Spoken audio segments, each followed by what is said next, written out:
తెలంగాణలోని 2 ఖాళీగా ఉన్న ఎమ్మెల్యే కోట ఎమ్మెల్సీ స్థానాల ఉప ఎన్నిక కోసం కేంద్ర ఎన్నికల సంఘం షెడ్యూల్ను విడుదల చేసింది.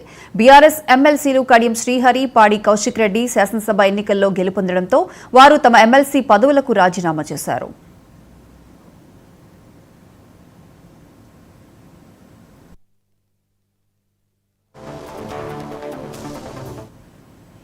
ఈ నెల 18వ తేదీతో నామినేషన్ల గడువు ముగియనుంది. 19న నామినేషన్ల పరిశీలన, 22 వరకు నామినేషన్ల ఉపసంహరణకు గడువు ఉంటుంది. 29న ఎన్నికల పోలింగ్ జరుగుతుంది. ఉదయం 9 గంటల నుంచి సాయంత్రం 4 గంటల వరకు పోలింగ్ కొనసాగుతుంది.